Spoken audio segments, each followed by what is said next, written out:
Yo, yo, yo, what up? Check, check.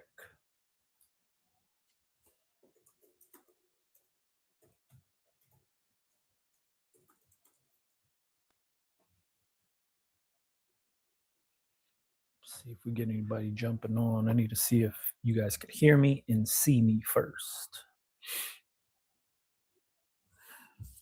Check, check, check.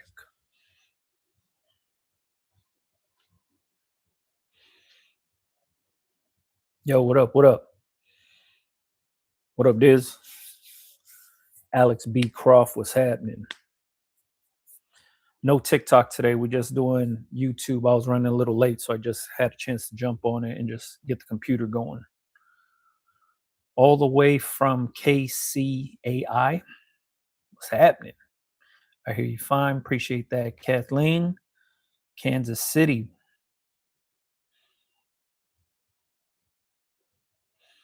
Everything's good, man. Hope you out there surviving. I'm watching the news and my Instagram feed. It looked like the snow is dumping in New York.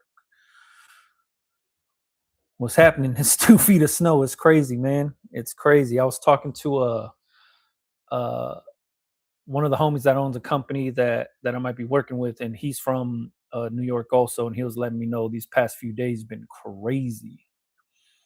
Snow shit is madness. Missouri checking in. How's the weather in Missouri? Um, Out here, we had a rainy week last week. This week, sunshine. It was like 75, 78 degrees over here in Los Angeles, man. So I feel for you guys that are out there and dealing with the snow. And I'm like I said, man, the news is hyping it up, but I'm watching my Instagram feed and it's crazy, man. It is crazy. All right. I didn't have much to talk about. The main thing I wanted to talk about was I've been seeing a bunch of comments about AS Color, people thinking DTF is not of quality, um, people thinking that patches on hats are not of quality. So I kind of wanted to just touch on a lot of that stuff for people, man.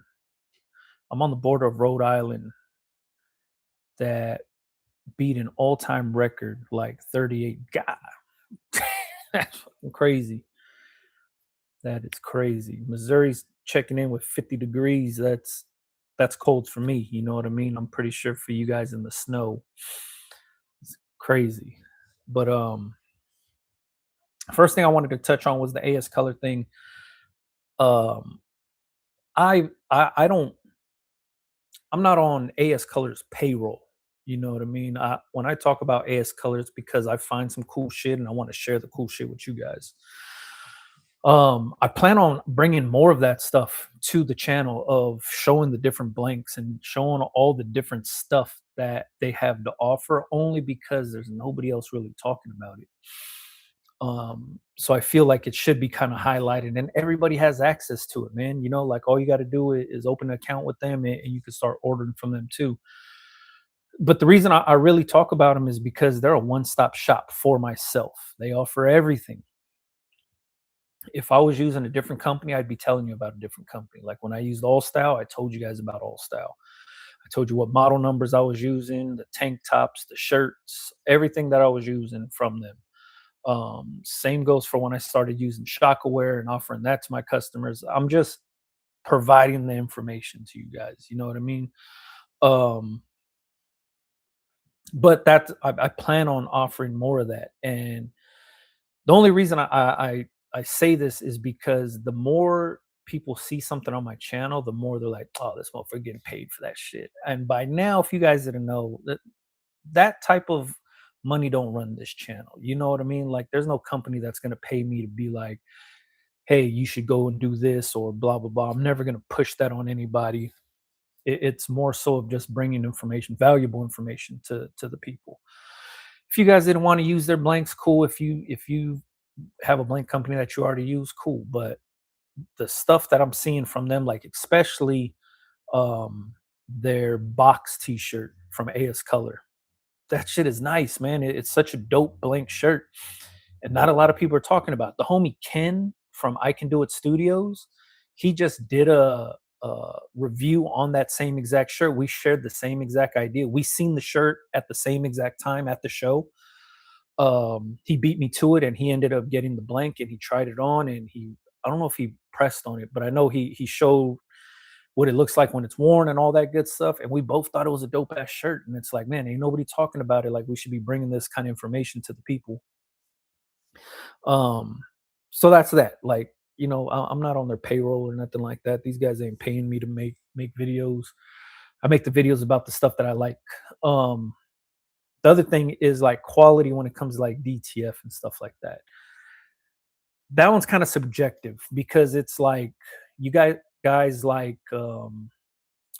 that t-shirt dude and Odyssey Rock that show you how to make DTF look better than what you're already doing. And the reason I say that is because a lot of people that come from the vinyl, like HTV vinyl t-shirt creators that get into DTF, like using DTF transfers, what they do is their graphics are still based around how they build out HTV designs. And not that you have to put on a different type of graphic design hat when you're dealing with DTF, but there are things you can do with DTF that you can't do with vinyl.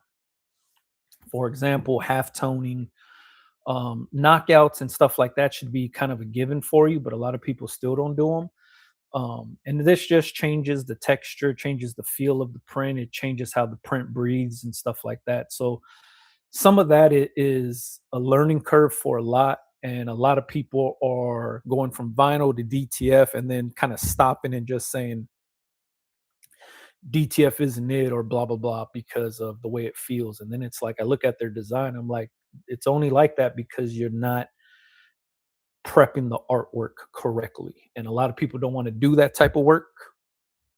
I don't know why, but a lot of people aren't doing that type of work to clean up their images or their designs to get the best hand feel out of them when they're using DTF. And it's sad because I feel like DTF is one, here to stay. And two, it's only getting better with technology getting better. So, and I'll tell you this, man, like, for myself, when I use DTF stuff, it's mainly, I'm doing like a few shirts and I don't need to order 100 transfers. So I'll just bang it out on like a super DTF gang roll. Like I'll just get a big one and just knock down like a quick 10 t-shirt job or something for friends and family. Um, what I'm noticing is prints getting a lot thinner, feeling a lot better on t-shirts.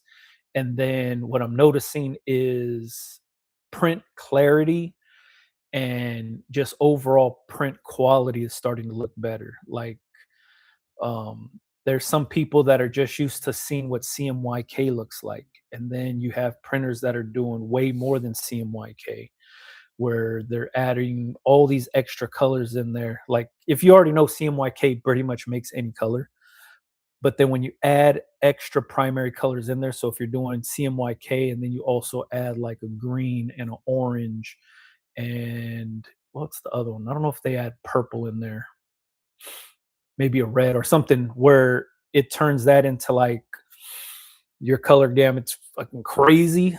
It makes the prints look better. The browns don't look muddy. The oranges look really good and great. And yellows look, I don't know if you guys noticed this, but let me see if I got some stickers here. Hold on.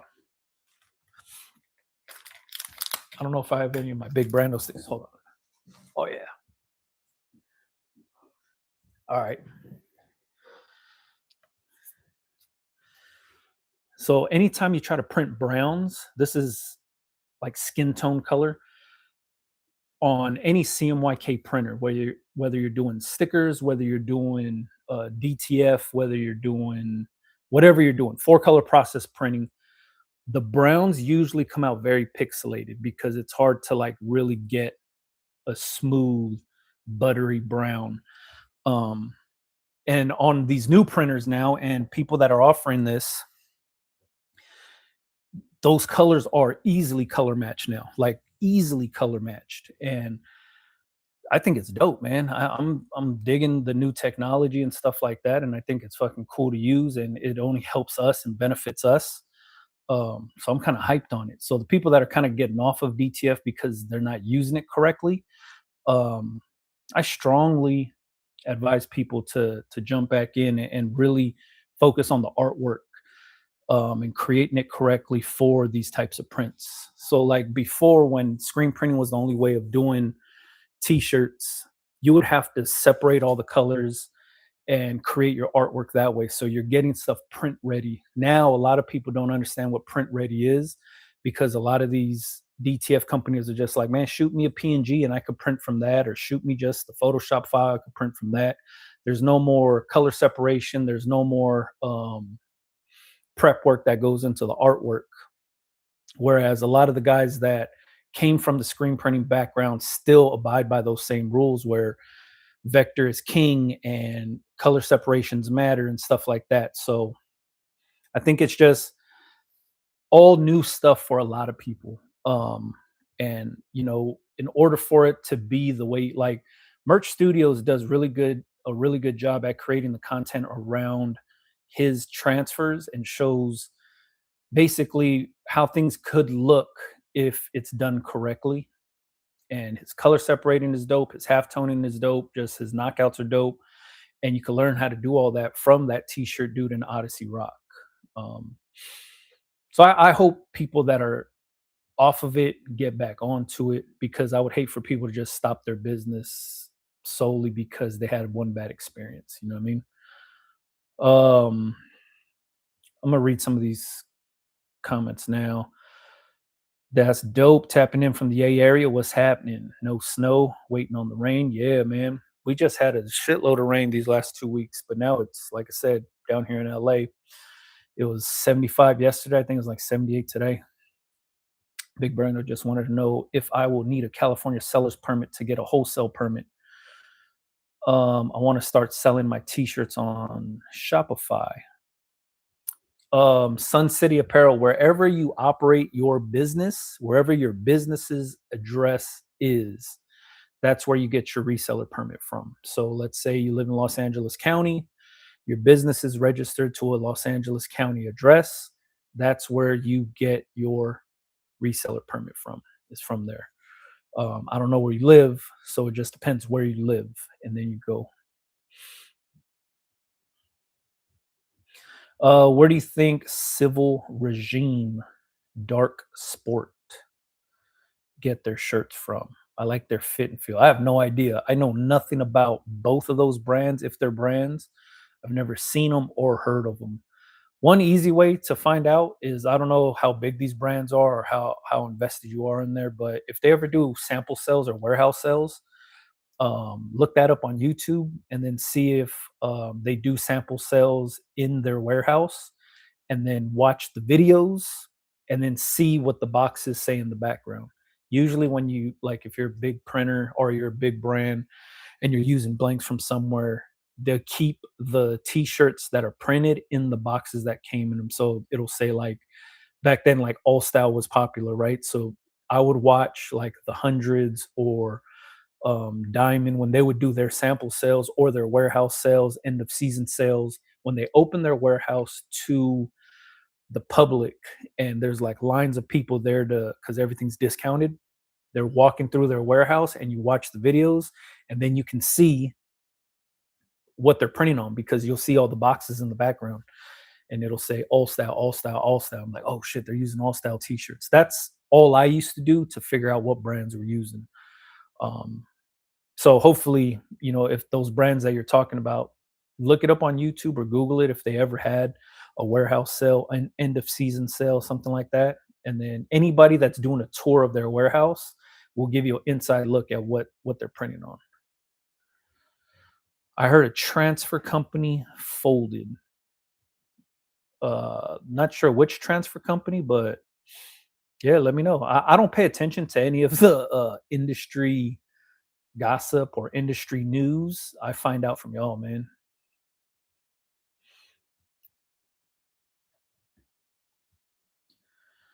When they get the ink formula down It's going to be a different song with DTF. Yeah, man. I'll tell you this, man. Some of the stuff that I've been watching and seeing, like testing out myself, the prints look fucking crazy now. The feel of them, the look of them, all of that stuff, man. It's just getting better and better. Also, request a color chart from your DT. Oh, yeah, that's a good one too.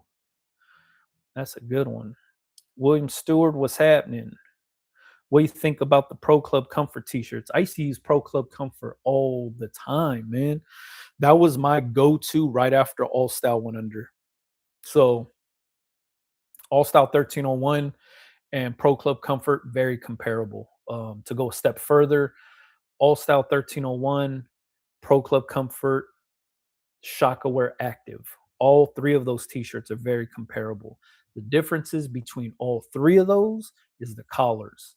I prefer the collar on the Shockaware Active shirt over the Pro Club Comfort shirt. Um, that's just a personal preference of mine, but still a very dope shirt. All three of those shirts are your standard jersey cotton. They all have a similar cut and fit. So I think it's a dope ass shirt. There's nothing wrong with that one. Sean said, "Big love, big Brando, LA love." Hell yeah! Shout out to you, especially being from LA. But thanks for watching, man. Terrence Crew, what's up, people? What's happening, man? Yeah, like I was saying, man, these DTF prints that are coming out now are crazy, man. And it sucks because there's so many people that like bought DTF printers that are just set up for CMYK. And then now you have these other printers that are coming out with like even more colors, more than CMYK, that are coming out with just very clean prints. It's wild. It's wild. You said the look and feel of DTF is better. Who are you buying your DTF from? Supercolor? Yeah, Supercolor, Super DTF, clean. And that's who I've been using. Like let's just say I'm doing like what I just do last. Um, I print for like friends and family. Like somebody would be like, "Hey man, can you do 8 shirts for me for something?" Anytime it's something like low quantity like that, I'll just get DTF transfers made, and then I knock the job out for them. I'm trying to think of what the last job was that I did. It wasn't a bike ride one. Can't remember. Well, anyways, the last 2 orders that I put in, you could see it, the feel, the look of it, everything is just so dialed in. And I don't print DTF anymore, and I don't own a printer or anything, so I don't know what the new ink formulas or adhesive powders that are out there or any of the stuff on the market, films or anything. I'm just going based off of what I've seen lately, and the shit's been dope, man. So I'm hyped for it. I really am because it benefits us, the printers, the home creators, the guys that own businesses and brands that depend on this stuff because we use heat presses. I think it's fucking dope. So, and then if you went to Impressions, you would have seen there's like so many new printers out. Like just technology evolves, man, and things are just getting better and better. So I think it's pretty dope. Customs was going down, man. I think it's pretty cool. Um, I did want to mention that the next 2 Tuesdays I won't be live streaming. I'll be around traveling, so I won't be able to live stream. So um, this will be the last Tuesday for a little while, for 2 weeks or so. So if you got questions, man, shoot them things out because I'm not going to be on here for a while. I don't know who was talking about a transfer company that folded, but I'm curious to know which one did fold. If it was like one of the big ones or was a smaller company or something, let me know. Hopefully, it's not the ones I'm using, man. Then I'm gonna have to start finding other sources. Oh, the other stuff is like hats and stuff like that. My corduroy hats and stuff like that got in, so we uploaded them on the store. So if you wanted to check out the corduroy hats, the LA corduroy hats. Those are up. What else did I get done? Churro stuff is back. I've been I barely posted that stuff, and daily I'm printing churro shirts again. Like we're banging churro shirts out like crazy, and it's kind of cool. It's exciting again because of the popularity of that design and stuff. But the sticker packs and stuff like that are moving. Everything is like in a pretty cool space right now, which is dope.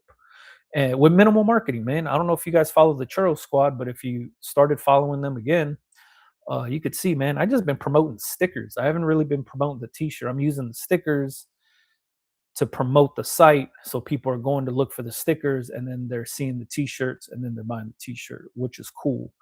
But that's been the way I've been kind of rolling it out as of lately. And then I'm gonna drop some hats. I'll probably drop the hats tomorrow. I got these hats right here. I'll show you these. This is some unreleased shit. Well, you guys might have seen me drop this one. Filipino sun with a little castle, corduroy, full corduroy, 5-panel A-frame, um, $B logo, stitched by me, hat made by me, whole thing made by me, made for the big heads. That's how many snaps I'm on. I wear a 7 5/8 fitted hat, pre-curved bill. That one's for the same, the churro crowd, the Disney crowd. And then I did this one, full suede, gold with the red. Obviously, this one right here is a play on Tomorrowland. It's a land in Disneyland. So what I'm going to do is drop a bunch of hats of the lands to make them look like baseball hats, like if they were an actual team. This is the first one, full suede all the way around. There's the inside, little lining, bingo, same exact thing. A-frame, 5-panel, suede. I don't know if that camera's picking that up, but full suede, top, bill, everything. Suede on this thing. Oh, that's how many snaps I'm on. This is how it fits. Bingo. So I'm dropping these on the site possibly this week, which is cool.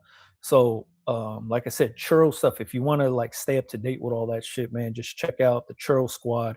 You could see how I'm promoting everything, how I'm launching everything, how I'm using food and other things to promote stuff. um that's how I do things for every single brand I'm doing. I don't know if you guys noticed this, but I started doing donut reviews, and which sounds dumb because why am I doing that? But strategically speaking, those reviews get so many views, and I'm wearing the clothes that I sell in the donut review. So you'll see me wearing, that's how I promoted my LA corduroy hat. That's how I've been promoting hoodies. That's how I'm promoting everything, is through food reviews. But then I'm wearing the stuff that I sell, if that makes any sense. That's the method behind what I'm doing. So if you're like, man, why the hell is this guy doing donut reviews now? The method behind it is food reviews get so many views. They get shared so much. It's just great engagement. It works. It's proven to work. So that's why I do it. So intentionally, I'm doing it to promote what I'm wearing. And also, if I could get free donuts in the process, why not? But it's not to be a foodie or food Instagrammer or anything like that. It's to, if you pay attention to the video, you'll see I'm wearing shit that I sell. So in order to promote it without promoting it, that's what I'm doing. Um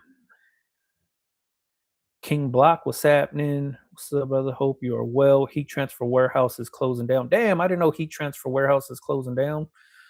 Crazy. I used to be an affiliate with them a few years ago. I never really used too much of their stuff, but they had a good selection of stuff, and they were based more on more on the East Coast, I guess. But um, damn, I didn't know that. It's crazy. Sean said, "Woo woo, that's fire. Appreciate that." I'm thinking of adding stickers to my business. What sticker machine would you recommend for a low budget? I wouldn't recommend printing your own stickers, because every printer that is made for low budgets is not a good printer for stickers if you're trying to sell the stickers. Um, so that's the hard part, is you might see like videos of all these different printers and stuff. Sometimes those printers aren't equipped for what you're trying to do with them, if that makes any sense. Especially if you're looking for a low budget one. Um, Roland makes really good sticker printers, but they're also not budget friendly. So it's like, how many stickers are you actually going to sell to pay that machine off? When you start to break those numbers down, it's kind of hard to justify buying a printer like that. So it's cheaper to just get your stickers printed from somebody else that already has the printer and just pay for them and then sell them. Uh, because most of the time, those people got the bigger machines. When you try to get the tabletop ones, it gets a little bit harder because they print slower. Paper is like, let's say your machine can only feed a 20-inch roll or 24-inch roll or something like that. And most bigger machines do 36 or something bigger. It's hard to find the 24-inch roll where you would have to buy like proprietary paper that comes at a premium price. So then your cost per sticker starts to add up. Um, Whereas somebody has a bigger Mamaki or bigger Roland that they can print 50 inches across and they're banging out stickers for you, they would only use so much paper because they have a bigger print space for less money and stuff like that. So I would recommend, if I was in your position, I wouldn't buy a printer and I would just order stickers from people that already have the printer. There's a lot of custom sticker makers out there. The reason I say that is because, let me show you this. These are from a big sticker company. See that little split down the middle right there? Now, in order to get that, you have to have a machine. It's like a scoring machine that has a little blade that's going to cut it, and it feeds off, like, you just load up like a stack of stickers in there, and then it'll roll and it scores everyone with this little split in the back. When you're selling retail stickers, it's important to do stuff like this because you don't want the people to buy your sticker and they're having a hard time peeling it up and they're damaging the sticker and they just bought it. So I always recommend people to, if you're selling stickers for retail, to buy them from bigger print shops that have all of the tools to get retail ready stickers. Like, you could Google custom sticker shops, and then that way it'll be like they have everything there. Their turnaround times are good. Shit like that is fucking, kind of an easy call. But that's what I would recommend. Can you please talk about having someone else do machine embroidery for you? Hell yeah. This is my biggest advice for that.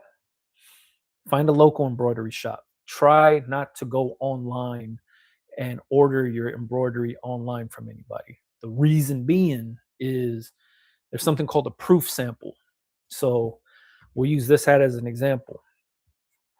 Let's say I sent them this hat and I was like, yo, here's the colors that I want. Here's the file. This is what I want it to look like. I send them a mock-up. I send them the file. They digitize it and they get it going. So this is the hat that they're going to run for me. Oh, and it's going to have this little side hit. They're going to run one and then they're going to tell you, hey, all right, we ran this one. Check it out. They're going to do something called, they're going to want you to buy it off. When somebody wants you to buy something off, that means you're going to okay this hat right here to say the placement looks good, the size of the design looks good, the color of the stitching looks good, the plate, everything about it, the side hit, everything about this finished hat looks good to you. You're going to buy it off. They're going to run every single hat based on this sample right here. It's called a proof sample. The reason I say it's hard to do it with online people is because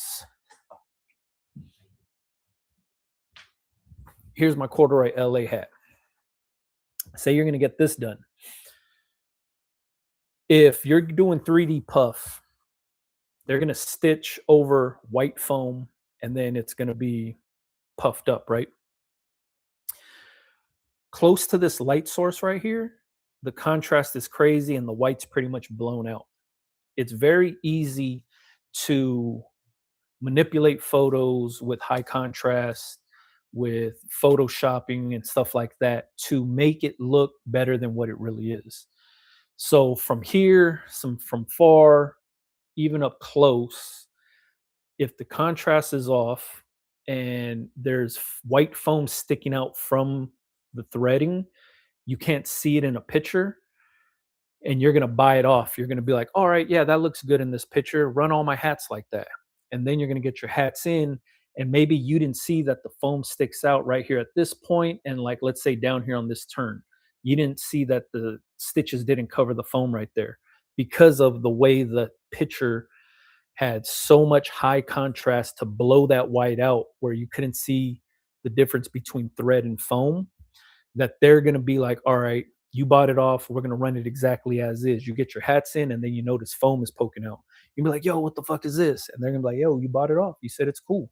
So, to avoid all that, I always recommend going to a local embroidery shop that you could check this kind of shit out in person. So, you're going to be like, they're going to call you up. They're going to be like, your proof is ready. And then you're going to go and you're going to be like, all right, let me see this bitch. You're going to look at placement, coverage of the thread, no foam sticking out. Is it the right millimeter of foam that was used? Does the side hit look good? Everything about it. Maybe the size needs to be smaller or bigger, or maybe you need it to like shift to the left more, something. Before they run all 24, 104, 200 of your hats, it's all going to be based off of that proof sample. So going based off of a local embroidery shop that you could walk into and check your proofs on your own versus getting it done on line somewhere where they send you an email with a picture in there and then you really can't tell if it's done good or not, is very, very crucial to the production of all your hats. So if you are looking for one, go on Yelp and type in embroidery shop, embroidery services, and local shops to you will pop up. You could Google it too, but you'll get a lot of online recommendations. Go to Yelp, do that, and then hit those people up. Be like, this is the design I need. How long does it take? What's your turnaround time? This is everything that I want done. Give me a quote for that. And then you could look at past work in the Yelp reviews. You could look them up on Instagram and then find out if they're posting their work. But that's mainly how I would recommend doing it if you are getting stuff embroidered from another shop. Try to stay away from going. I know it's probably easy to just get stuff done online, but there's so many people that I've consulted with, talked to over the years that have bad experiences doing that. And it all comes down to checking your proof and buying it off the right way. Don't get caught up in that.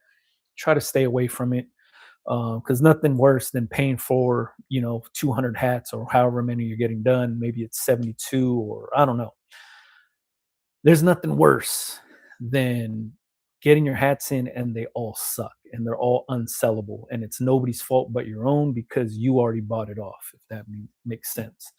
That's like the embroidery shop's insurance policy of, oh, you said it was okay to run it this way, so that's what we did. We went based off of what you told us to do. So most embroidery shops, why would they leave the foam sticking out? A lot of them are like, yo, it doesn't require that much thread. For me, I like full coverage on my thread. I want to cover every piece of foam possible. So, some embroidery shops like, no, we got to save on thread, so we're not going to go full coverage. We're going to try to do as least amount of stitches as possible to get it covered up. Whereas I'm trying to like really load the shit up. Like this design right here, I'm like really trying to load up all of the letters so you can't see any foam whatsoever behind that. You know what I mean? So um try to do that. And if you're not getting your stuff digitized, they're gonna digitize it. You're gonna have to pay a fee also for that. Chicano 831, what's up from Monterey? Shout out to Monterey, California, man. Brando, how's the True Spec cap press treating? That thing is dope, man. Did some neck labels already, did some hats. We ran a full thing of truckers already. We did some A-frame, like regular two-tone A-frame caps. What else did we do on that thing? We did some camper hats on it. Yeah, I think that was it. I'm planning on doing some hoodies because I got some new hoodies in, so I'm gonna press some neck labels into the hoodies. Looking for a new cap press for live activations. To me, that True Spec is dope, man. Slide out drawer is money for me. I didn't think I was gonna use the little stopper. They have like this little base plate at the bottom. I showed in my video. There's like this little stopper. So then that way it'll hit the stopper so then it doesn't go all the way in. And then that way when you bring it down, it's not like scraping the bill of the hat or anything like that. I didn't think I was going to use it that much until we did that run for the truckers. And then I set it to where I needed it to go. And then it was just smooth sailing. Pull it out, load the hat, push it in, press it down. Boom. Well oiled machine, man. So I couldn't be any more happier with that press, man. That thing is dope. I highly recommend it. Functions are dope, and it doesn't break the bank like some of the big name cap presses that are out there. I mentioned Sticker Mule the other day at work, and I blasted. I didn't know he mixed his politics into his biz. Not a good move. I don't know nothing about Sticker Mule or where they're from or who he is or anything like that, but yeah, it's easy to find sticker companies though. Like you just Google search custom stickers, everything pops up, man. And that pricing is so competitive, it's crazy. The more you order, the cheaper it is, basically. It's awesome. Thank you. Yeah, I was looking at rolling ones, but it's like 7,000. Yeah, man, that $7,000 is pretty expensive for a sticker printer, especially if you're using it to sell, right? So the reason I say that is because you got to figure out how many stickers you're going to sell to pay that $7,000 machine off. When you start to break those numbers down, it gets kind of tricky. Like, all right, I need to sell X amount of stickers every month to make this payment. Um, so if you're just getting it just to like get your feet wet, I highly recommend just order the stickers. Order 100, order 50 of different designs, and then sell them for retail.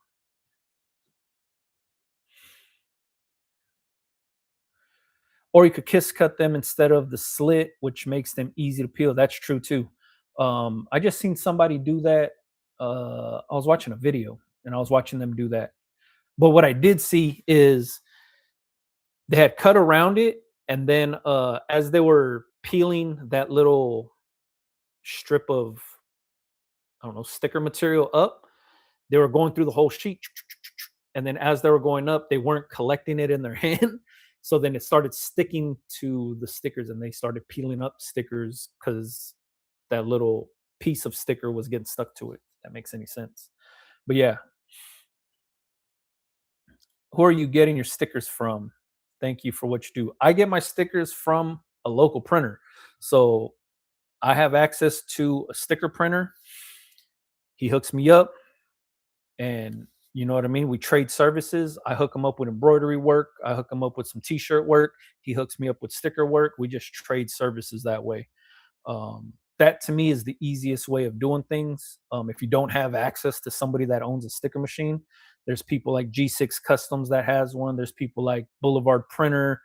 I don't know if MM Customs offers stickers, but there's a ton of sticker printers out there. I have a basic question. We use a laser for left chest logo placement, and we put some logos at 3 inches and some at 3.75. To me, it looks the same. How do y'all place your left chest logos? I do the hand method. You've seen my videos. I go based off of this little peak right here. So where the shoulder touches the collar, and I go straight down. And this is about 3.5 inches from here, exactly where this is microphone's placed, is where I lay the transfer. So down here, 3.5 inches down is where I place it all the time. To me, that works the best, or fits the t-shirt the best, but everybody's different. How do we become as good as you? Brother is always dropping gems. I appreciate that, devoted brand. For myself, I'll tell you this, man. I don't know everything.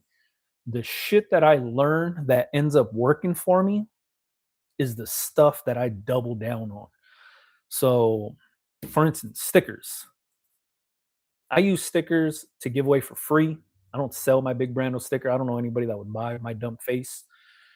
But I also use it for promo. You see me, I stick them up everywhere, man. That's like the old graffiti writer in me is still down to like slap stickers up everywhere.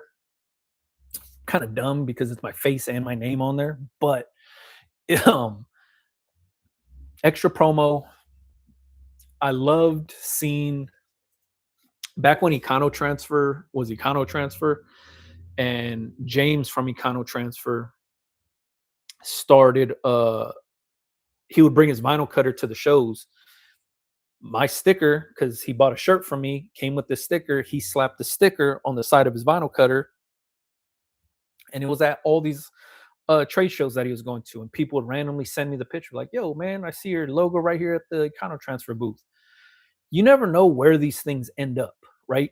And to me, that's like free promo. So it's like if I had to like, let's say I spent $200 on like 1,000 stickers or something like that. I don't know if that's the going rate, but I'm just saying that $200 would be well spent if these stickers ended up on somebody's Stanley Cup hydro flask, one of those their canteen that they hold water in, on their lunch pails, on anything, on the back of their iPad, on their laptops, anywhere that they could think of, this sticker lands on is free promo. And I think that's wildly beneficial just for brand awareness, period. Brand awareness only. But when I really grasped and understood that that's how stickers could work for you, I doubled down and I was like, all right, fuck it. I'm putting these in every single t shirt that somebody buys from me. Anytime I meet people, I give them stickers. That's how I'm promoting the Churro brand right now. So check this shit out.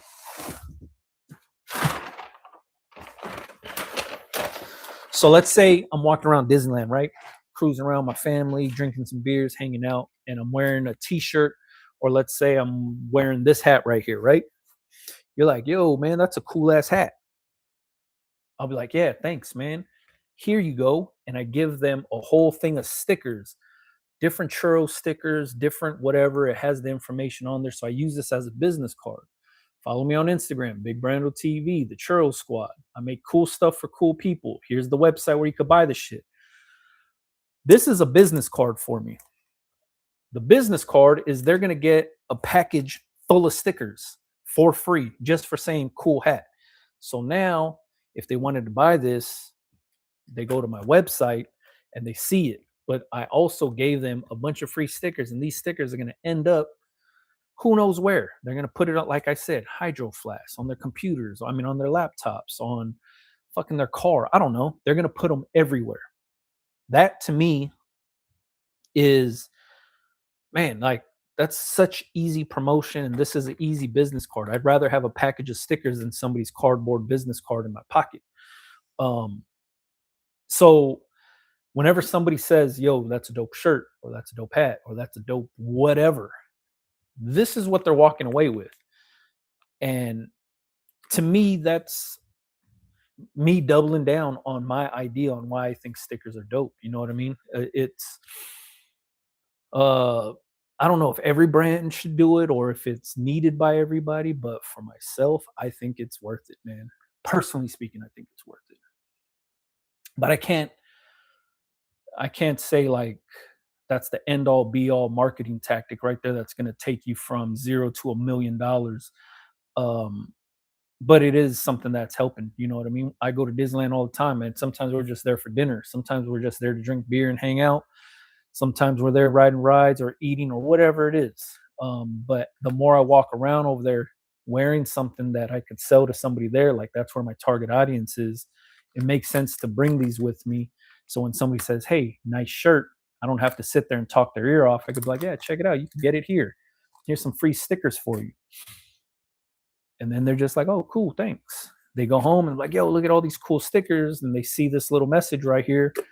chances are they're going to go on there, look at what I have to offer, and then that's how we're making sales. So I haven't been pushing the t-shirts on Instagram lately. It's all been sticker marketing and me showing the stickers on social media. If you just go to the Churro Squad and you could see what I'm doing.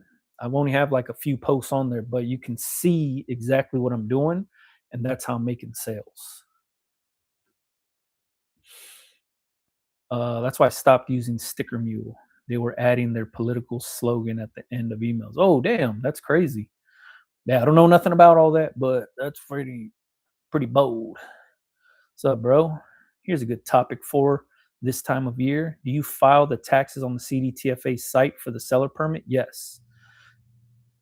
First, I would be doing this. Is this different than business tax? Way different. Sales tax, federal tax, way different. Sales tax is you selling online, it's you selling in person, it's you reselling the blank goods that you got, you decorated on them, you're selling them. You have to pay the sales tax back. So I don't know how your business is set up. I pay mine quarterly. So every quarter I go to CDTFA, I pay my sales tax back. If you use something like Shopify, it'll break down everything that you sold through the that quarter or through that year or whatever, and then you pay your sales tax back. Your regular business tax, federal tax, your income tax, different than sales tax. Sales tax goes to CDTFA. Your regular business taxes, income tax, state tax goes through whoever you do your taxes with. I don't recommend doing it on your own. I recommend hiring somebody to do it, a CPA, a tax preparer, somebody to do your taxes for you. So that way, you know, you're doing everything the right way, but then you have access to ask somebody who's a professional in this what to do for the following year. What are your projected numbers for the following year? What should you spend on? What should you not spend on? What can be written off? What can't be written off? The tax professional will be able to answer those things for you. So remember, sales tax different from your business tax. I'm new to designing. What is your recommendation dimensions, left pocket design versus front versus back? There's no recommended sizing for nothing. Some of my designs are 1 inches. Some of my designs are 5 inches on the left chest print. It depends on what the actual design is. So if your design is just a bar of text and I say, oh shit, man, you should do this shit at fucking 5 inches, you're gonna have a 5 inch bar of text going across your chest. I don't know what your design looks like. Your design could be a 3x3 square or a circle. I don't know that. So there's no set size when it comes to that. Like I tell people to do this all the time, and you're probably not going to do this because you think it's a waste of time. Excuse me.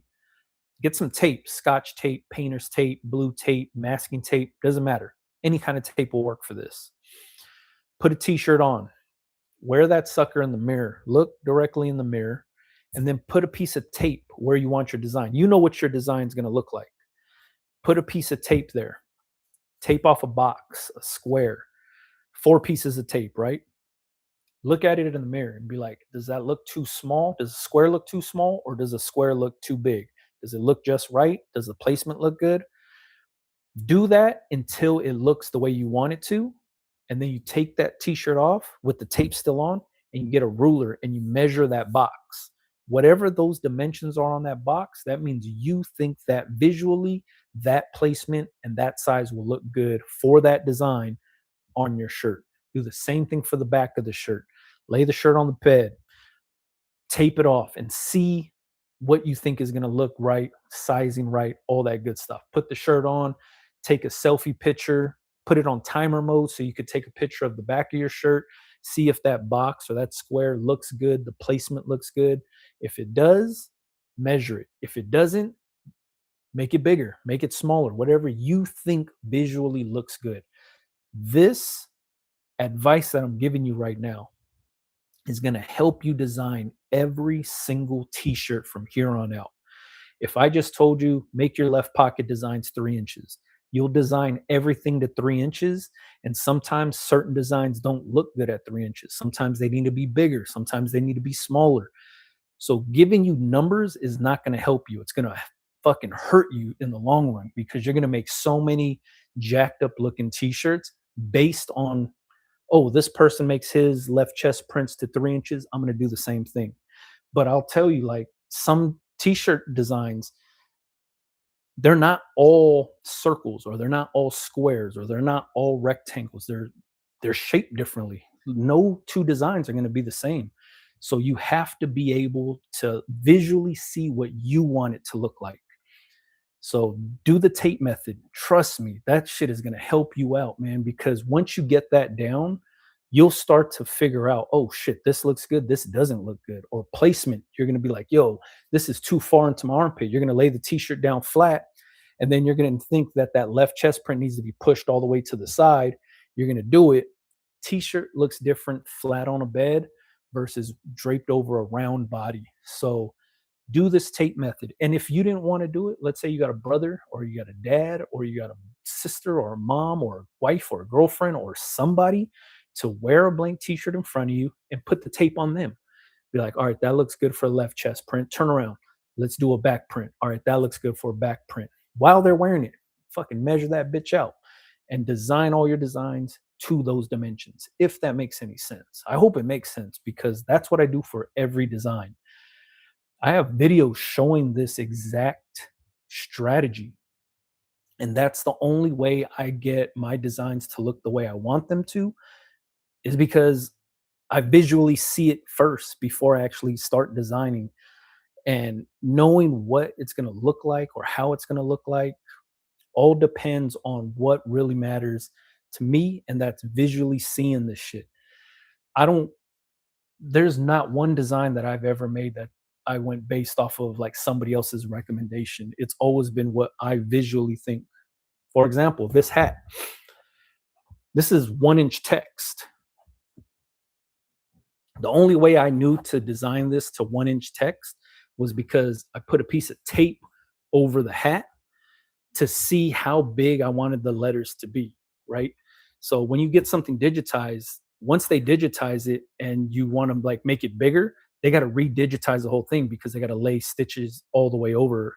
So I didn't want to have to pay for digitizing twice. So I made sure that my shit was on point. So I put a piece of tape here, put a piece of tape there, and then I taped off the sides. And I was like, all right, I'm going to design this shit to 1 inch by, I think this is like 5 or 4.5 or something like that. So then that way it'll fit the hat because I know exactly how it's going to land on the hat because I measured the shit out. That piece of advice right there is fucking gold. Like, I wish somebody would have told me this shit way earlier. What I used to do, and this is like, I mean, you could still do this, but it was kind of dumb and it was a waste, was I would print the shit out on my regular standard desktop printer. I'd print the design out in different sizes and then I'd cut it out and then I'd place it on the shirt so I could visually see. And I was wasting paper, wasting ink because I would have to resize it, resize it, resize it. And I was like, nah, this is dumb. So I started doing it backwards where I would measure the size of design I wanted first, design to those exact measurements, and then that way, one and done, ready to go.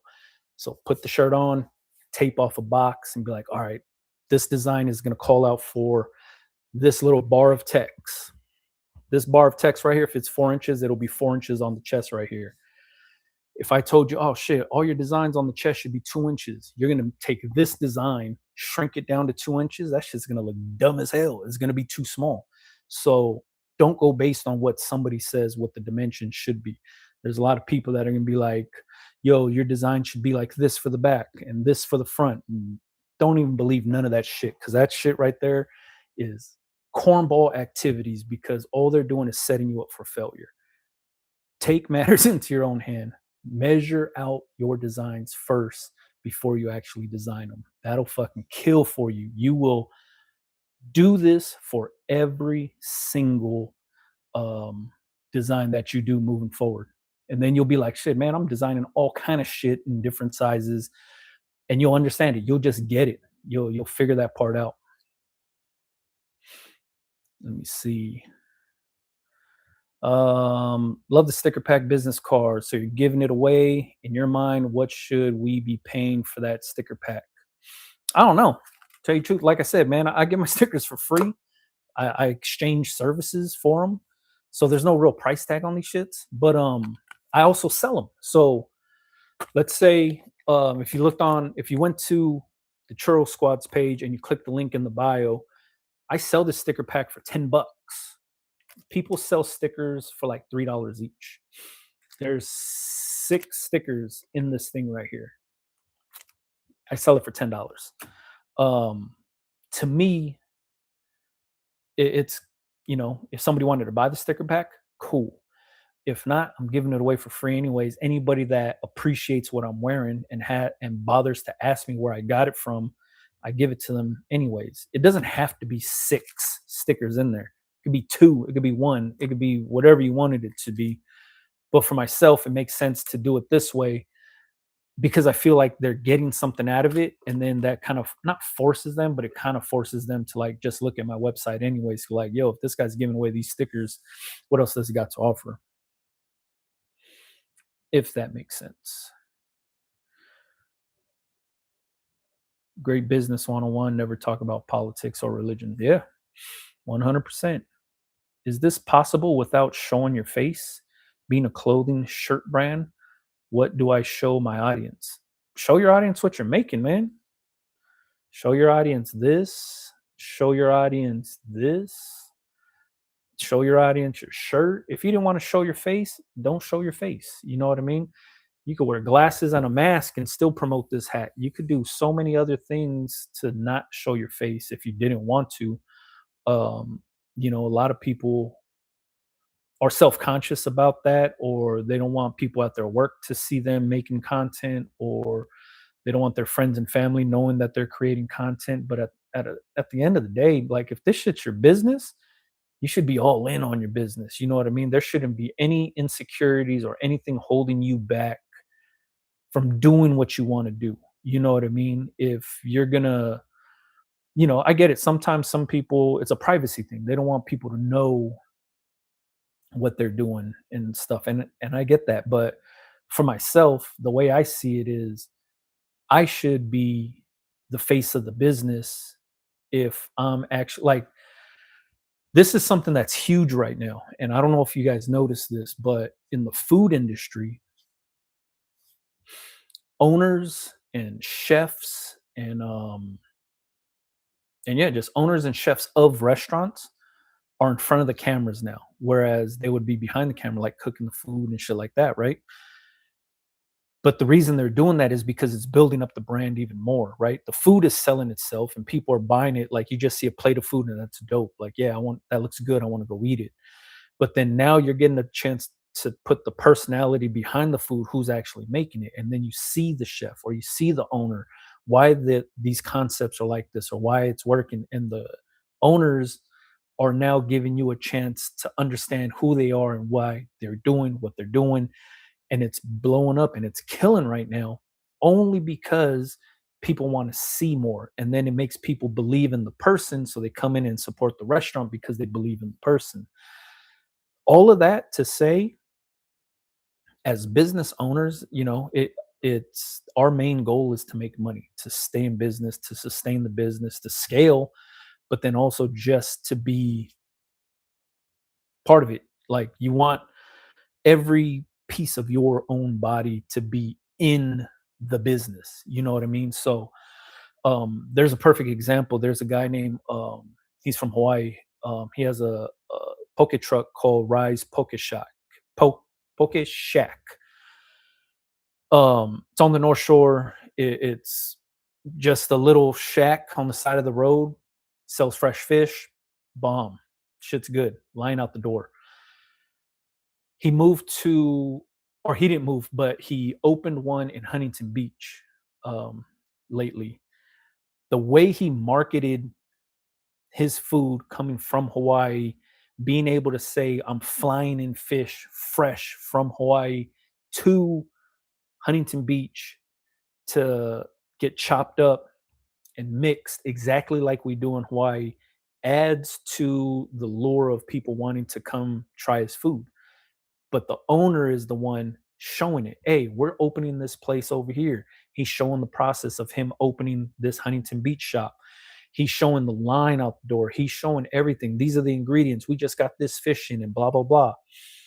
Now the line is blocks long, like down the block, and people are willing to wait for it. Well, he just opened one in Pasadena and he's doing the same exact thing for Pasadena. Hey, I'm Rye.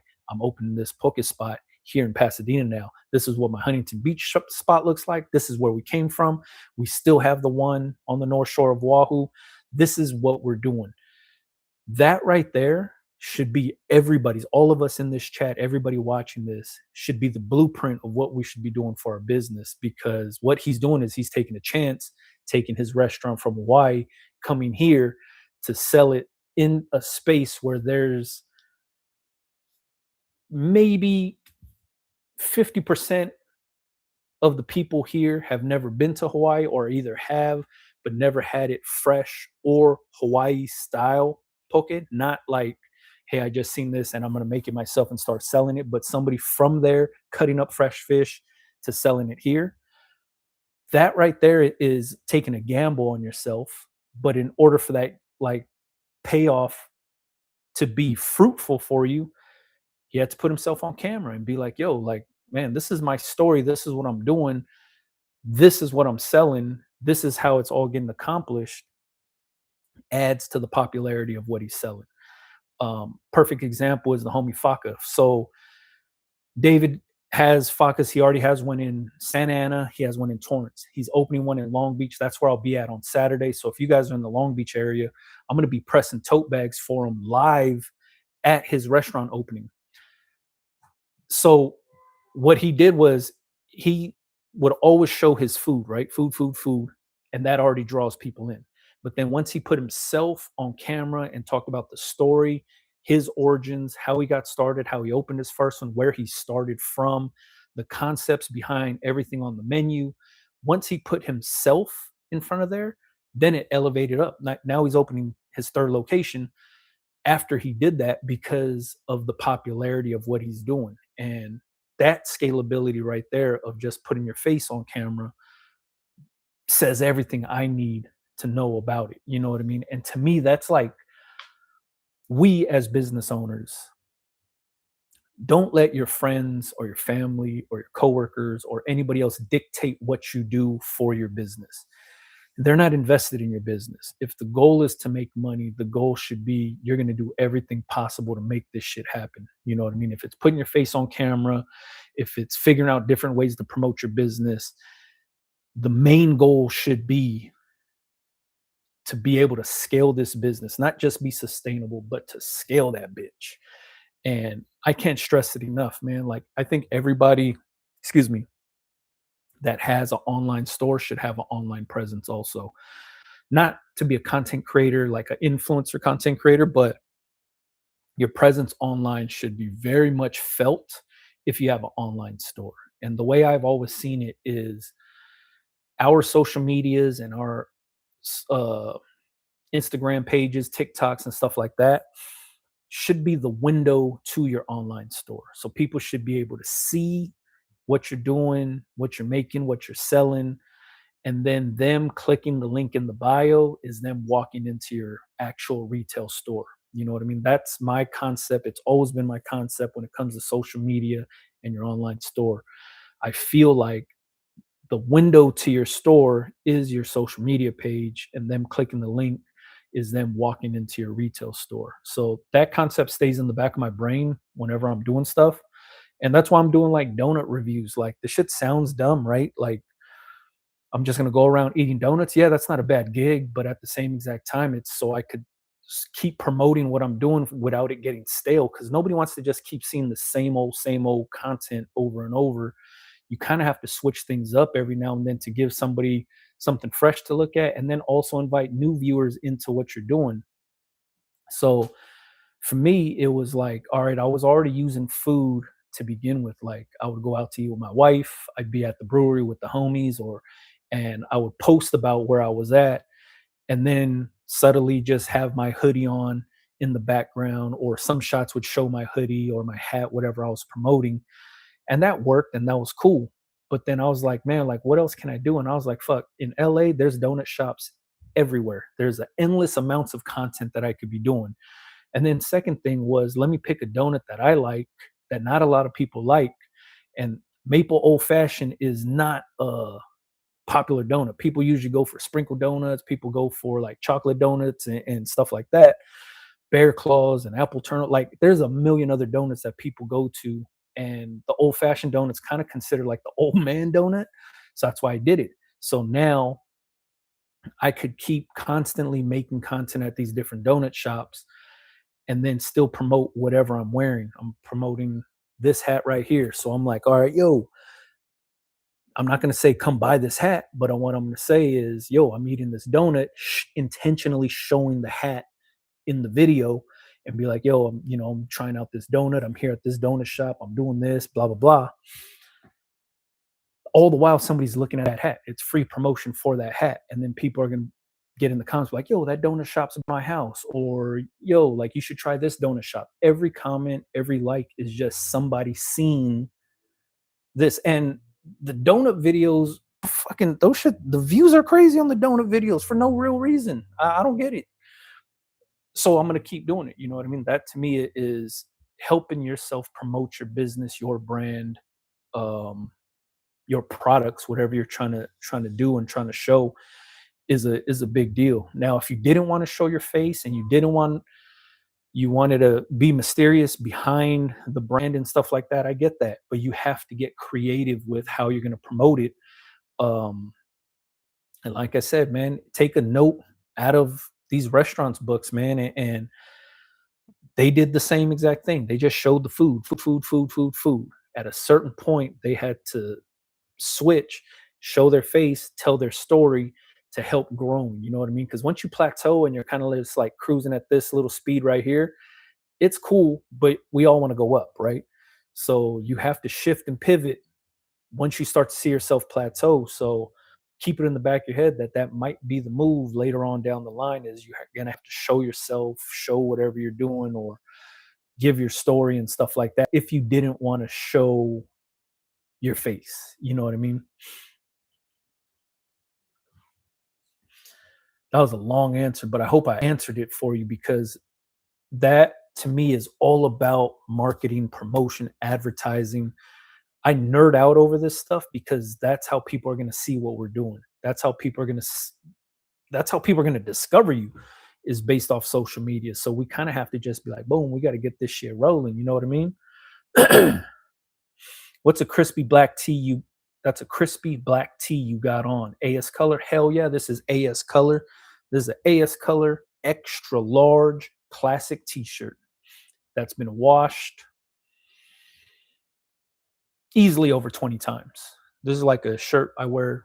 I wear AS color classic t-shirts blank all the time. Speaking of that, I just ordered 3 dozen, no, 2 dozen black, 1 dozen white, um, just to have in my closet, just to have. Like I got stacks on stacks of those things that I wear blank because that shit's comfortable and it holds its collar, it holds its color, doesn't fade, doesn't shrink up. Shit works. I've always had problems with laying out designs with women's t-shirts. You know, those peaks and valleys get in the way. Women's shirts, hardest thing to do. I stay away from women's shirts because of that reason.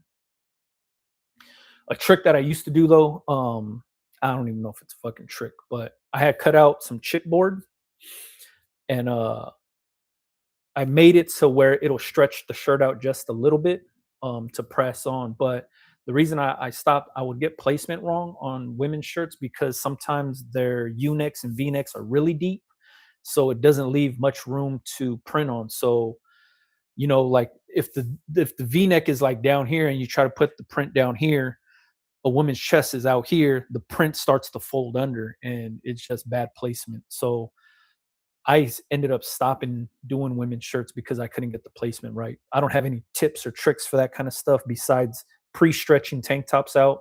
So then that way, when they stretch to get put on, there's already a little bit of give in there already. This live's better than the State of the Union. Appreciate that, man. Tell me about the True Spec hat press. Did you break it in yet? Hell yeah, I have. And what do you rate it from 1 to 10? 1 to 10, I rate that thing probably a solid 9.8. What's stopping it from being uh actual 10 out of 10 for myself is um the way that and this is a dumb reason for myself, but when the arm pops up, I have to like bend the arm down a little to like adjust the settings if I needed to adjust during pressing. That's the only gripe that I have, is that I have to pull the lever down to adjust settings. That's it, which is not a bad thing whatsoever, because every hat press I've had, I had to do that except for um, I had a Geonite, which was double the price of that one, and that one failed on me. That one died on me. And then I had to buy the removable platens, the bottom ones, separate. So the signature series heat press nation press comes with all 4 or 5 bottom platens, different sizes. The Geonite, when I had it, the hydraulic pump died on me, and then I had to buy separate bottom platens, which, like I said, is expensive as hell.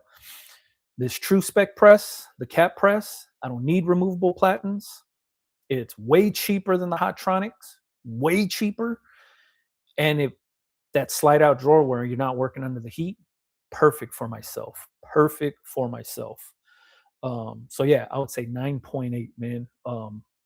I'm gonna actually buy another one for the shop, and then I'm gonna eventually outfit both tables. I don't know if you ever seen videos of my shop, but we have 3 presses on each table, right? It's a 15 by 15, a cap press, and a 16 by 20.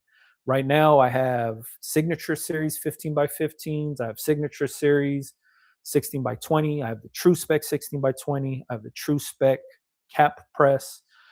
Um, I have the Signature Series cap press, and then I have a 15 by 15 Wacoma press. Eventually, every single press on that table will be a True Spec, whether it's a dual station 16 by 20 or another single 16 by 20.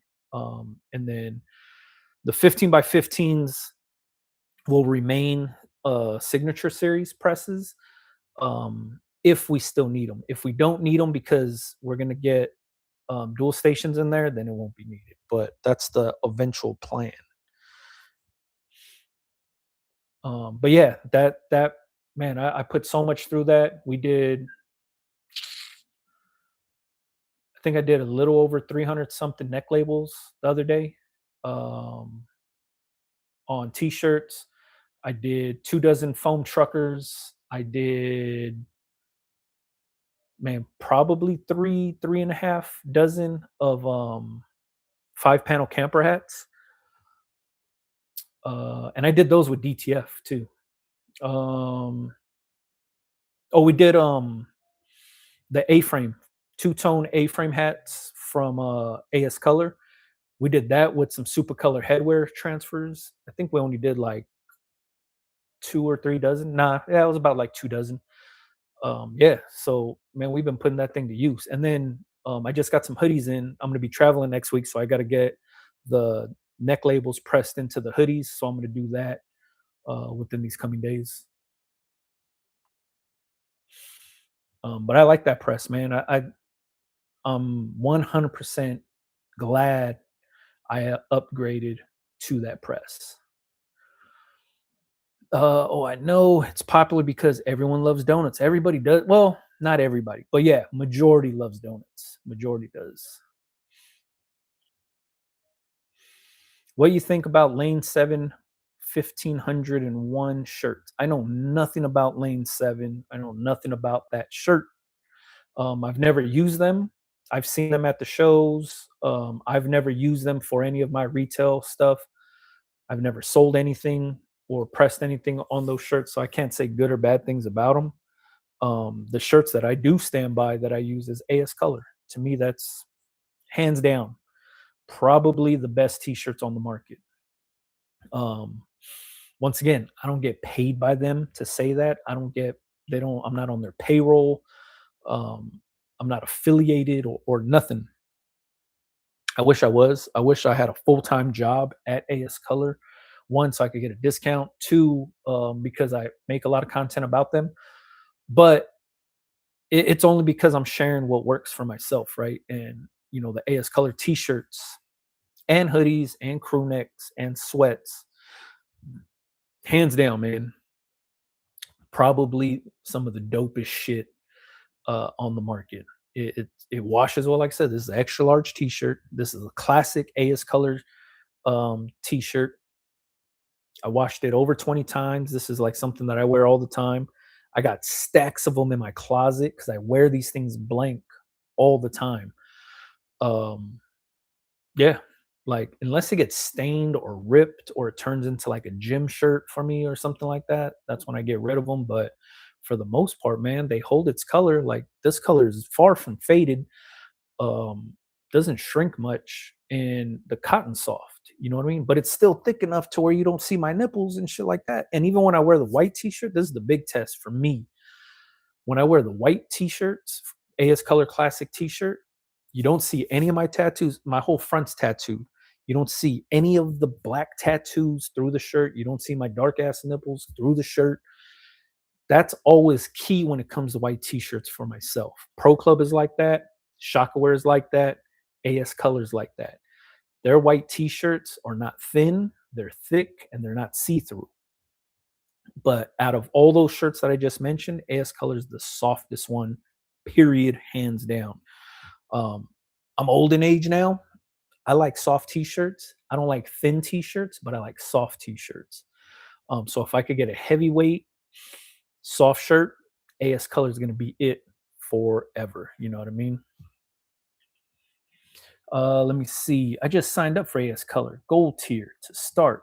If I don't hit the minimum, would I drop down to the lower pricing tier? That part I don't know. I don't think so, but I don't know.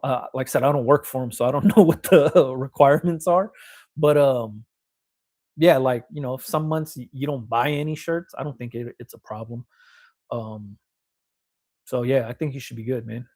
But yeah, now that you got your AS Color account, man, start ordering some blanks, testing them out. Like I said, I like the classic shirt. You might not like it. You might like the heavy shirt, or you might like the basic shirt, or the staple, or box, or block, or whatever. Order every single one of them. Try them all out in your size and see what you like. You know what I mean? That's what I do. Maple old fashioned. That's a New England flavor. Hell yeah, I didn't even know that. That's probably why it's not that popular here in Los Angeles. I thought you have something with pineapple and spam on it. Damn. Nah, man. Can't do that. Donut reviews are on Instagram, man. Follow me on Instagram, Big Brando TV. That's where you'll see the donut reviews. Um yeah, like I said, man, maple old fashioned, that's been my favorite donut since I was a kid. It's not that popular out here, and like donut shops, like hood donut shops is what I like. I'm not a big like Dunkin' Donuts guy or Winchell's or anything like that. If you ever seen the movie, it's a documentary called The Donut King. It kind of talks about the how donut shops blew up in LA. Like that guy, the Donut King, the guy that brought donuts, that style of donut to Los Angeles, is the inventor of the pink box. He's the reason why donuts come in a pink box. But the show or the thing is called Donut King. It's a dope documentary about donuts in Los Angeles and shit like that. But the maple old fashioned, I didn't know that came from New England. So shout out to New England, man. I like New England beer. Now I like New England donuts. So maybe I got to make my way out to New England. I did order some shirts. The classic is my favorite. Hell yeah, man. We share the uh I would say, interest in these t-shirts. You know what I mean? It's still heavyweight, but it's still soft as hell, and they wash very good. What about patches on the True Spec? Have you tried it? Tried any patches? I have not, because I haven't had a need to press any patches on anything or even order patches. So I haven't pressed any patches whatsoever. But with having the bottom platen heat up for patches, it'll be a breeze. I used to slam down patches with my signature series cap press all the time. Um, but having the bottom heat up and the top heat up to put on patches, easy call. But what I do want to start doing is, well, not on these corduroy hats, like on a regular hat, like, you know how I do like these little side hits with embroidery. Um, and then, fuck, oh yeah, right here.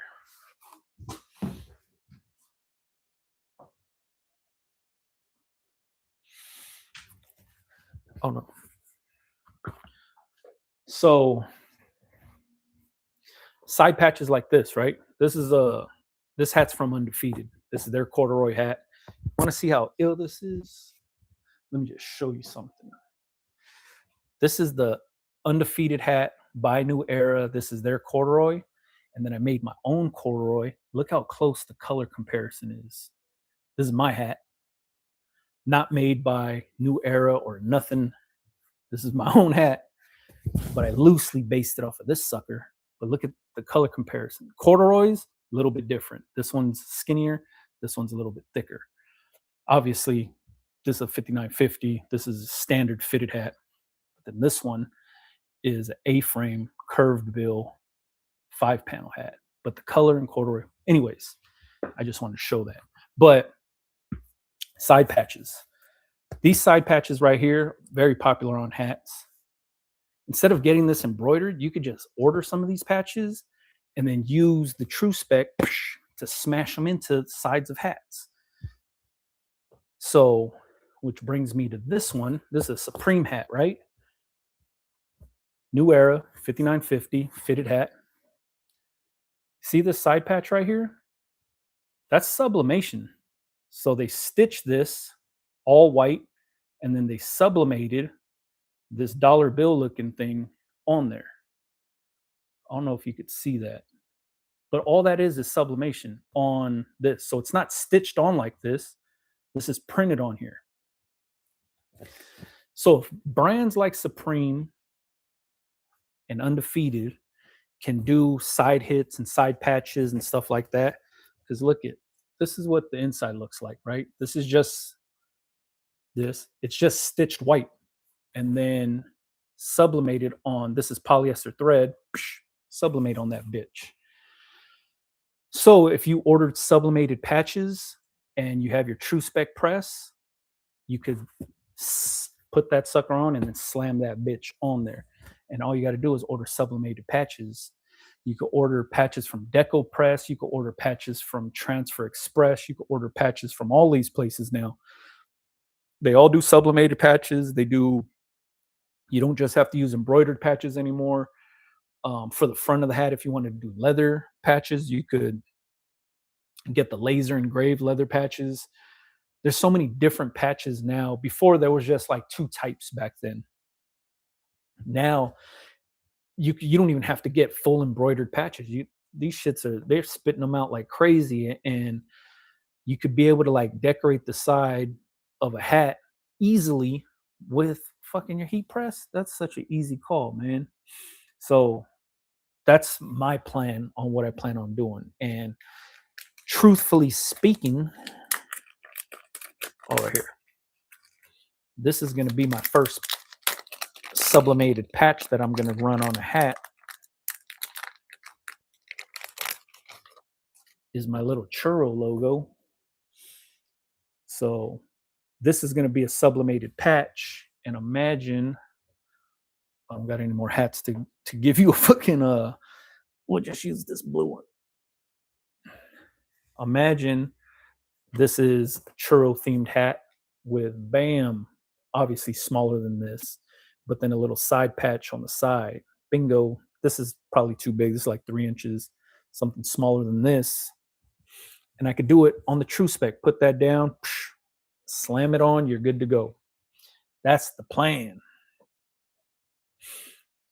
So when it comes to patches, when it comes to like how I would use it on the true spec, I'm not thinking of patches for the front of the hat. I'm thinking of patches for the side of the hat, especially like multicolored stuff. Um, like this undefeated hat. There's white, red, dark blue, brown on there, right? So it's like 3, 4 colors. And this one's all embroidered, the whole thing. This would take a long time to do on my embroidery machine, but if I just embroidered the front and then for the side patch, I just hit it with the true spec. Easy call, man. Done deal. You accomplish the same look for way cheaper cost. Way cheaper cost. Shout out to That's Dope. What's happening? Um, but yeah, the true spec is dope. Patches I haven't tested out yet. I've used Supercolor headwear transfers, DTF transfers. I did some with vinyl. Um, and we tested it out with some sublimation onto foam trucker hat, a white foam trucker hat. It came out cool. But that was just a test and it wasn't for retail sale or anything like that. The other hats that I did was actual for retail sale. And the pressure setting is dope. Everything about that press is clean, man, because you don't get those press marks. So since there's no creasing and you know, no indentations or anything like that, you dial the pressure in and you're good to go. Each hat comes off clean as a whistle, man. So yeah. If anybody else got any questions, man, shoot it out. I think we did like an hour and a half so far. I'm not gonna be live streaming for the next 2 Tuesdays, so bang them out if you guys can. Thank you for the patch planning ideas. Yeah, not a problem, man. To me, I feel that's the win is being able to like press on the front, the side, the back of the hat, 360 around the hat, being able to press on. So like say you just wanted to like add some text around this little part right here. You could put that onto the press down, bingo. You could decorate that with a name, your brand name, anything you wanted to. The big benefit I see doing the sides of the hats is being able to press custom names on the side or numbers. So, like, let's say you go to like somebody's little league game, all the kids that are wearing the hats, you could actually press on their number onto the hat, or you could press their name on with vinyl or something like that. That'd be an easy way to make some money live pressing at the baseball field. You'll be able to like knock shit down and just be like, yo, I'll customize your hat, pull the hat off their head and be like, boom, I'll put your number right there. That way, kids start to feel fucking cool. And then the parents, if they have the hat of like, let's say the kid plays for the Little League Dodgers, right? So they have the Dodger hat. And then the parents could put the kid's number on there to show their support. And that's an easy upsell, man. Easy, easy. This blue hat, this is an undefeated LA hat, or this hat, this all suede one. This one right here, this is a custom hat that I made, man. I made this one. I made this one. I made this one. And I made this one. Can you buy this blank? No. I just make them for myself so I could stitch on them. So I worked with a manufacturer to manufacture these hats to my specific fit and feel of what I like. That's the whole reason I did it, was I couldn't find this kind of shit or this kind of shit. So I just said, fuck it, let me find a manufacturer to make my own. But I will say that corduroy, suede, all this kind of stuff is like popular now. So I'm pretty sure blank manufacturers like Otto and stuff like that, they're going to catch on quick and start offering that kind of stuff pretty quick. So to me, it just came down to fit, materials, and colors. There's like certain things that I wanted, certain things that I didn't want. So like the only reason I did navy blue with this print right here, Tomorrow, is a play on Disneyland's Tomorrowland. So I wanted it to look like the color of the Tomorrowland sign, the old one, and then make it into like what a baseball hat would look like if Tomorrowland had a baseball team, if that makes any sense. Um, but yeah, but I will say, making your own hats, the shit ain't that cheap unless you're ordering like pallet loads of these things. These things still come out to like probably 550 or something like that blank. You know what I mean? How did Hey, did you find a hoodie with no fuzzies on the inside? Hell yeah, I made a video about that shit. Independent got one. Um, Smart Blank had one. AS Color got one. Who else? Those are the three off the top of my head. Was Independent, maybe Cotton Collective also. I can't remember. The video I made was showing the Independent one. Like you could see the difference of the hoodies or the sweaters that have the fuzzy that's like leaves a lot of lint, and then the fuzzy that doesn't leave any lint. Um, but yeah, that's on my social media too. You could see that, like Instagram. It was like when I was posting all the shit about impressions. That's what it was. But yeah, those are the ones that actually got it.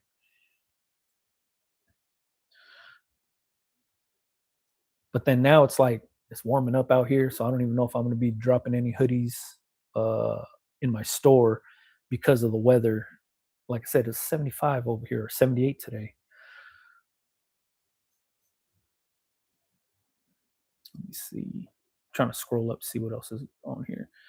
How do you feel about eco-friendly t-shirts? To me, it's like whatever. It's not a big selling point for myself to use eco-friendly. If that's your demographic, cool. But for myself, 100% cotton is the way to go for me and my customers, man. That's why stuff like this AS Color Classic shirt is very popular with my clientele because of how soft it is, and then the fit is perfect for everybody. You know what I mean? So let me see. Thanks for the patch ideas. Make your design with dimensional. Make your design look dimensional. I think that's what it is.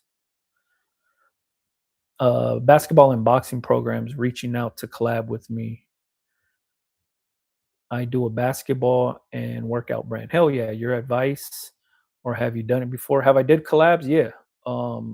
It all depends on what the collab is. Is it just you putting your logo on something, or are they asking you to design, print, and do everything?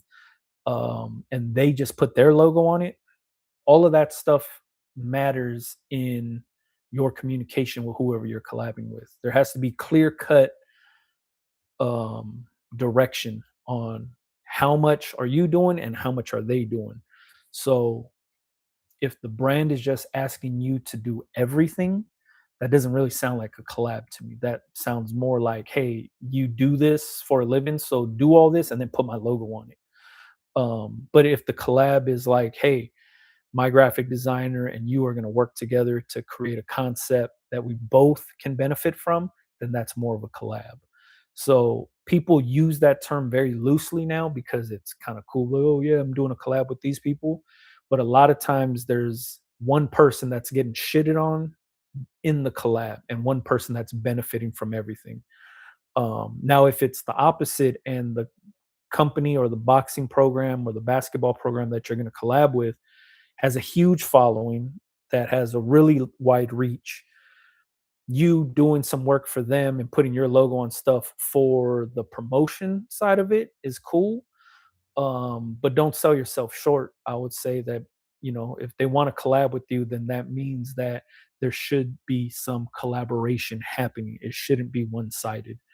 Um, that's one of the big reasons why I stopped doing collabs. That's one of the big reasons I don't do collabs with anybody that watches my videos, because majority of the people that want to collab, all they're looking for is promotion on my platform and not necessarily how it's going to benefit myself and them. They're only looking at it from their end of them accepting all the value that comes with the collab.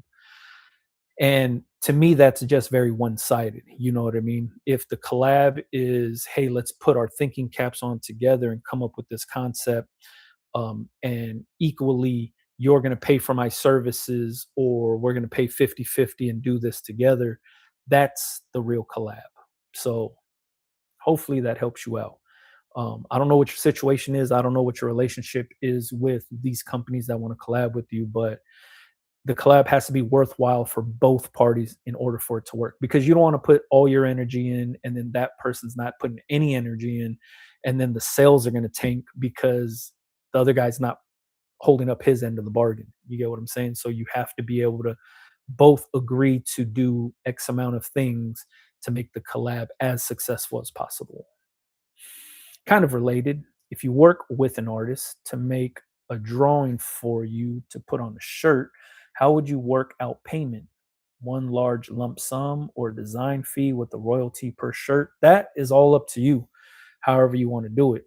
Um, it could work out both ways where you pay a flat fee. Like, let's say you're like, yo, that design's dope. I'll give you $200 for that design. And you end up selling 2 million t-shirts, right? And then you already paid that person out and you cash out. But then it also works in the reverse where you pay $200 for that design and nobody buys it and you make no money. And then on the other hand of getting royalties and stuff like that, if it's a royalty thing, and let's say you only sell one t-shirt, that person's royalty is going to be fairly low. So a lot of times people won't kind of take that part on, because if they don't see a benefit to your promotional strategy on how you're going to promote this t-shirt that they have royalties a part of, and if you're just banking on them promoting it as much as possible, it's going to be hard to do. So for me, whenever I've worked with a graphic designer, it's always been pay out for that design. I pay the person for their time for creating that design, and then I run it from there. You know what I mean? What type of transfers do big brands use? I like the feel of whatever they use. It feels thicker and rougher, has more of a premium feel, in my opinion. A lot of big brands use traditional screen printing, so it all depends. But also, big brands use transfers too. Nike uses transfers. Um, there's a like Lululemon uses transfers. There's so many companies that are big businesses that use transfers, but then also a lot of these companies use different print methods also. Some use sublimation, some use screen printing, some it just whatever it calls out for. So it's hard to say what they're using. If it has a certain texture to the print, chances are it might be screen printing because of that texture. A lot of times that texture comes from off contact from the screen kissing the shirt once the ink gets pushed through. So like most screens hover right above the t-shirt, right? Until you push the squeegee down and it touches the t-shirt. So if it's hovering like this and then they push the ink through, as that screen pops up, it lifts the ink with it, creating that rough texture. It's called off contact. Some brands have less off contact, some have more, some have tricks of the trade. When I used to screen print, stacking up nickels was the perfect amount of off contact. Some guys will ball up some tape and know the exact size of balled up tape that they want for the off contact to be the right height. It all depends. But majority of the times, if you're feeling texture on the print, it could be screen printed. So maybe you get some stuff screen printed. Yeah, that part I don't know. Let me see. All right, anybody else got any questions, man? If not, I'm about to get up out of here. But I appreciate everybody for jumping on. Like I said, I won't be live streaming for the next 2 weeks. I'll be gone, but then it'll continue when I get back. And also, if you see me in Disneyland, man, say what's up. You get some free stickers. You know what I mean? But if you guys wanted to, this is totally up to you guys. If you guys wanted to see how I've been promoting all of this Disneyland stuff that I've been selling, go to the Churro Squad page on Instagram, type in the Churro Squad. It'll pop up. You'll see how I've been promoting these stickers, how I'm promoting the shirts that I'm wearing and selling and stuff like that. I'm doing this for you guys so you guys can see what the process looks like for brand building, for promotion, for advertising, for marketing purposes. You guys can see firsthand how I'm doing it, what I'm doing to make these sales. And it's going to Disneyland, wearing the shit. When people say, "Hey, that's cool. Where'd you get it from?" Bingo! I give them this sticker pack. It has all this information on there. Follow me on Instagram, Big Brando, Churro Squad, my website. The stickers that are in this pack right here vary in sizes and what they are and stuff like that. Um, Drives people to my site, and then it drives people to buy churro t-shirts and churro stickers and hats like this. Like these will be going up later this week. This Filipino sun with the castle will be going up later this week because I'm really doing this one because there's a Filipino Heritage Day at Disneyland coming up. I don't know the exact date, but I know it's coming up. I'm trying to be prepared this time. Last time I wasn't prepared. This time I'm trying to be prepared. So then that way, the Filipinos that are going to Disneyland will see this hat early. They'll buy the shit so they can wear it on the day that they're there. You get it.